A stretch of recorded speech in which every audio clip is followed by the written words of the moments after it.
Hello everyone, my self Mariwinder. जैसे कि हम डेली अपने यूट्यूब चैनल पर यूपी पीजीटी, बिहार पीजीटी और यूजीसी नेट जेआरएफ से रिलेटेड एमसीक्यू प्रैक्टिस कराते हैं। तो आज का हमारा टॉपिक है समाज, संस्कृति एवं व्यक्तित्व। और इससे पहले हमारा टॉपिक चल रहा था परिवार, विवाह एवं नातेदारी। उसका 100 MCQ most important questions complete हो चुका है। तो अब हम टॉपिक समाज, संस्कृति एवं व्यक्तित्व से स्टार्ट करते हैं। तो इससे जो है हमारा पहला क्वेश्चन है समाज, संस्कृति और व्यक्तित्व से।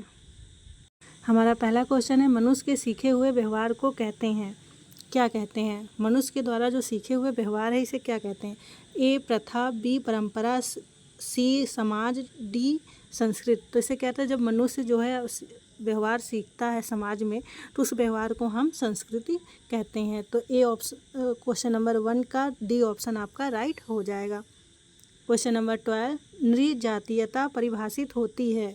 जो ये नृजातीयता है ये क्या है? ए ऑप्शन है आनुवांशिक और अर्जित विशेषताओं से, सामाजिक सांस्कृतिक विशेषताओं से। बी ऑप्शन है आनुवांशिक राजनीतिक स्थिति और अर्जित आर्थिक विशेषताओं से। सी ऑप्शन है आनुवांशिक सामाजिक सांस्कृतिक विशेषताओं से। डी ऑप्शन है अर्जित सामाजिक सांस्कृतिक विशेषताओं से। तो जो आपका नृजातीयता है ये परिभाषित होती है किससे?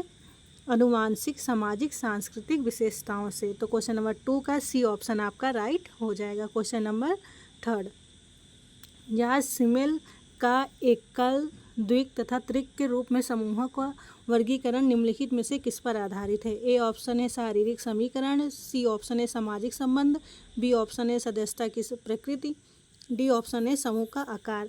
तो जो आपका जासिमेल का एकल, द्विक तथा त्रिक जो समूहों का वर्गीकरण है इसे हम क्या कहते हैं? समूहों का आकार। ये समूहों के आकार पर आधारित है। क्वेश्चन नंबर 3 का डी ऑप्शन आपका राइट हो जाएगा।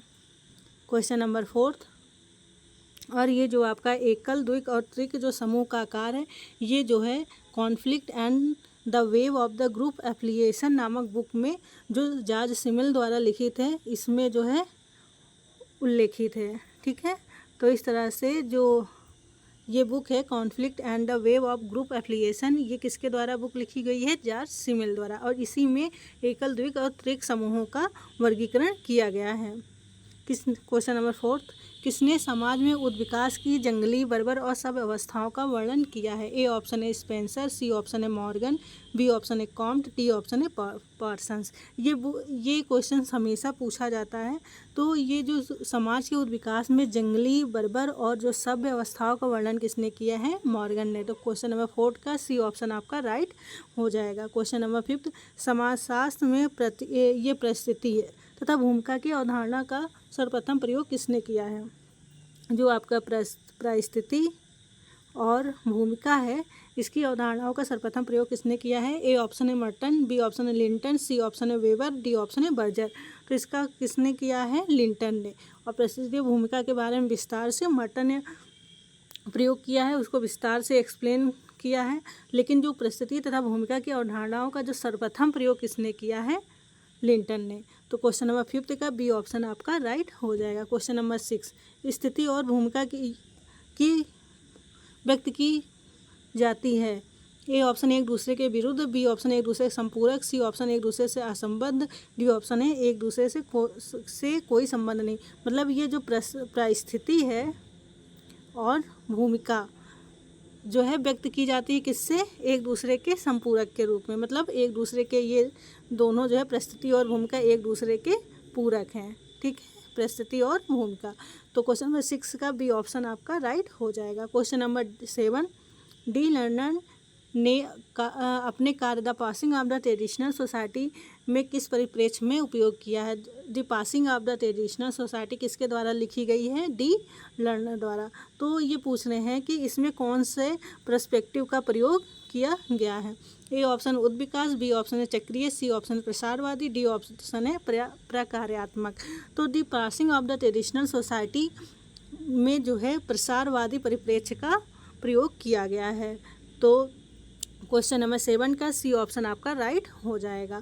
क्वेश्चन नंबर 8, किसने अपने सिद्धांत में अनुष्ठान की अवधारणा का उपयोग किया है? ए ऑप्शन है आर कॉलिंस, बी ऑप्शन है एन कोजर, सी ऑप्शन है ई दुर्खीम, डी ऑप्शन है ए हैबरमास। तो आपका इसमें क्या राइट हो जाएगा? इसमें राइट हो जाएगा आर कॉलिंस। जो अनुष्ठान की अवधारणा का उपयोग किसने किया है? आर कॉलिंस ने। तो क्वेश्चन नंबर 8 का ए ऑप्शन आपका राइट हो जाएगा। क्वेश्चन नंबर 9, निम्नलिखित में से कौन सा प्राथमिक समूह का उदाहरण नहीं है? ए ऑप्शन है परिवार, बी ऑप्शन है मित्र मंडली, सी ऑप्शन जाति समिति, डी ऑप्शन है पड़ोसी। तो जो आपका प्राइमरी ग्रुप है इसमें जो है आपका परिवार, मित्र मंडली और पड़ोसी आ जाता है। इसमें कौन सा प्राथमिक समूह नहीं आएगा? इसमें प्राथमिक समूह जाति समिति नहीं आएगा। तो क्वेश्चन नंबर 9 का सी ऑप्शन आपका राइट हो जाएगा। क्वेश्चन नंबर 10, प्राइमरी ग्रुप के लिए आवश्यक नहीं है। क्या आवश्यक नहीं है प्राइमरी ग्रुप के लिए?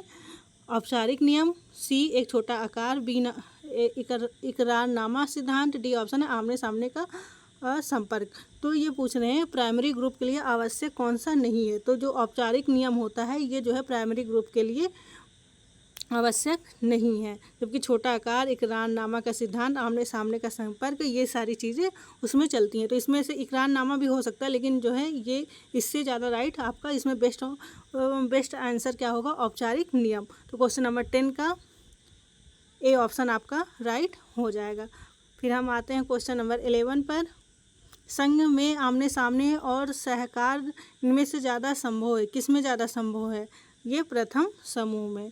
ठीक है, ए ऑप्शन है अनित्य समूह, सी ऑप्शन है प्रक्षेपण, बी ऑप्शन है प्रथम समूह, डी ऑप्शन है गौड़ समूह। तो इसमें क्या राइट हो जाएगा? जो आमने सामने का संबंध होता है आपका आमने सामने का, वो संबंध में किस में होता है? प्रथम समूह में अर्थात प्राथमिक समूह में। 11 का बी ऑप्शन आपका राइट हो जाएगा। क्वेश्चन नंबर 12, निम्नलिखित में से कौन सी विशेषता किसी सेकेंडरी ग्रुप की विशेषता नहीं है?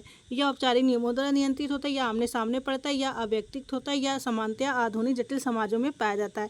तो जो सेकेंडरी ग्रुप होती है उसमें जो है या आमने सामने पड़ता है, आमने सामने का संबंध जो है प्राथमिक समूह में पाया जाता है। तो क्वेश्चन नंबर 12 का बी ऑप्शन राइट हो जाएगा। तो इस तरह से हमारे टेलीग्राम चैनल से जुड़िए और डेली MCQ प्रैक्टिस करिए और अपनी तैयारी को और भी ज़्यादा बूस्ट करिए। तो हमारा जो है ये टॉपिक जो है अब स्टार्ट हुआ है, तो जल्द ही इसका जो है 200 क्वेश्चन जो है इससे मोस्ट इम्पॉर्टेंट क्वेश्चंस हम लेके आएंगे। तो हमारे चैनल से जुड़े रहिए और अपनी तैयारी को और भी ज़्यादा मजबूत करिए। तो वीडियो देखने के लिए थैंक यू।